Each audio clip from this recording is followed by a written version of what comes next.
নমস্কার বন্ধুরা, আমাদের বাড়ি থেকে ২০ মিনিট হেঁটে এসে মেন রোডে আসতে হয়।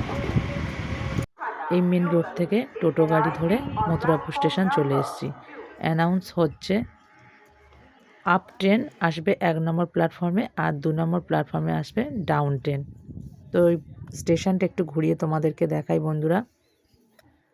দেখো, এটা হচ্ছে ১ নম্বর প্ল্যাটফর্ম আর ওটা হচ্ছে ২ নম্বর প্ল্যাটফর্ম। ১ নম্বরে আপ ট্রেন দেয় আর ২ নম্বরে ডাউন ট্রেন দেয়। তো ২ নম্বরে ডাউন ট্রেন চলে এসছে। ডাউন ট্রেন বলতে মথুরাপুর স্টেশনের পরে মাধবপুর, তারপর লক্ষ্মীকান্তপুর, নিশ্চিন্তপুর, কাকদ্বীপ, করমজলি, নামখানা এদিকে ডাউনে রয়েছে।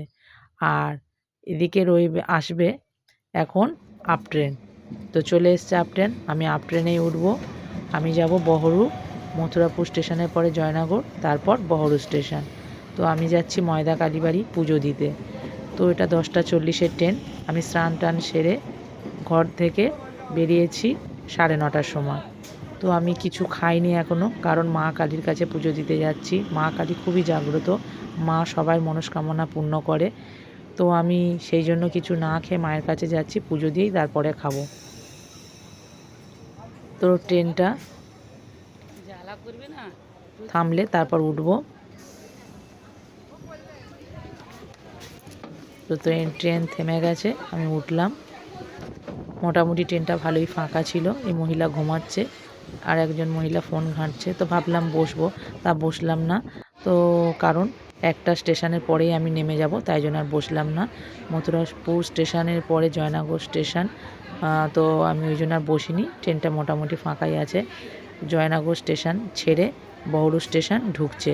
আমি নামবো বহরু স্টেশনে। বহরু স্টেশন ঢুকছে, দেখো সবাই দাঁড়িয়ে আছে এই ট্রেনেই উঠবে বলে, কারণ এটা শিয়ালদা চলে যাবে এই ট্রেনটা। তো আমি বহরু স্টেশনে নেমে গেলাম।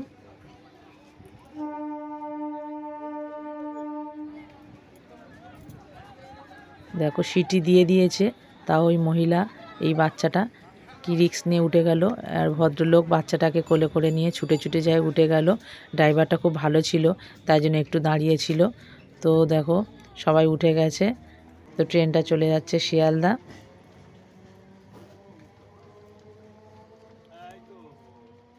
তো এই বহরু স্টেশন থেকে আমি এদিক দিয়ে নেমে যাব, মানে মোটর ভ্যান যেখানে স্ট্যান্ড, এই মোটর ভ্যানের স্ট্যান্ডের কাছে চলে এসেছি। এখানে এসে ময়দাকালী যাব বললেই ময়দাকালী বাড়ি একদম সামনেই নামাবে। এখান থেকেই মোটর ভ্যান ধরে বলতে হবে যে ময়দাকালী বাড়ি যাব। আমি মোটর ভ্যানে উঠে পড়েছি। যতক্ষণ না ভ্যান ভরবে ততক্ষণ ছাড়বে না। তো অনেক ভ্যান দাঁড়িয়েই আছে দেখতে পাচ্ছ। তো দেখো এবার ভ্যানে প্রচুর লোক হয়ে গেছে, ভ্যানটা পুরো ভর্তি হয়ে গেছে। তো এবার ছাড়বে, যতক্ষণ না ভর্তি হয় ততক্ষণ ভ্যান ছাড়ে না। তো যাই হোক, ভ্যান ছেড়ে দিয়েছে। আমরা সবাই বসে আছি, আমিও বসে আছি। ভ্যান চলছে। মা খুবই জাগ্রত, মায়ের কাছে যা মনস্কামনা করবে মা তাই পূরণ করে দেবে। মা এতটাই জাগ্রত, মা পাতাল থেকে উঠেছে, মা খুবই জাগ্রত। তো যাই হোক, মন্দিরে পৌঁছে গেলাম। গিয়ে গঙ্গা থেকে পা হাত পা ধুয়ে এসে মায়ের কাছে সন্দেশ আর ফল দিয়ে পুজো দিলাম। তো এখানে ছবি ও ভিডিও তোলা বারণ, তাই আমি দূর থেকে একটু মায়ের ভিডিও করে নিলাম। অনেক দূর থেকেই তুলছি, কারণ এখানে দেখলে খুব বকাবকি করে। তো দেখো মাই ময়দা কালীবাড়ির মা দেখো পাতাল থেকে কিভাবে উঠেছে। মা খুবই জাগ্রত, বিশেষ করে যাদের কোলে সন্তান নেই সেই সন্তান মা তাদের কোলে দিয়ে তাদের কোল আলো করে দেয়। মা এতটাই জাগ্রত, মা যে কোনো সমস্যা হলে মায়ের কাছে মনস্কামনা করলেই মা সেই সমস্যার সমাধান করে দেয়। মা এতটাই জাগ্রত। তো দেখো আমি তো না খেয়েছিলাম, পুজো দেওয়া হয়ে গেছে, তাই ভাবলাম একটু কিছু খেয়ে নিই। তো দেখো এখানে পরোটা, ঘুগনি, ঢাকাই, চপ, বেগুনি, ফুলুরি, মিষ্টি, মানে প্রচুর দোকান আছে এখানে, খাবার কোনো অসুবিধা নেই। তো দেখো আমি একটু ভিডিও করে নিলাম, তারপরেই খাবো দোকানে গিয়ে। তো দেখো এখানে কত দোকান, খেলনার দোকান, খাবার দোকান, দেখতে পাচ্ছ সব লোক বসে খাচ্ছে, আমিও খাবো। তো আমি একটু ভিডিও করে নিয়ে তারপরে দেখো একটা ফুচকার দোকান, এখানে কত খেলনার দোকান,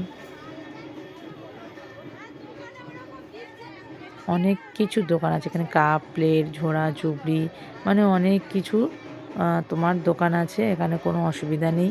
মা গঙ্গা দেবী গঙ্গাও রয়েছে, এখানে স্নান টান করাও যাবে, কোনো অসুবিধা নেই। এখানে বেশিরভাগ বাচ্চাদেরকে নিয়ে এসে মানসিক চুকিয়ে ন্যাড়া করে মায়ের কাছে পুজো দিয়ে যায়। আর মা এতটাই জাগ্রত, মা মানে সবার মনস্কামনা পূরণ, মা যেন সবাইকে ভালো রাখে, সুস্থ রাখে।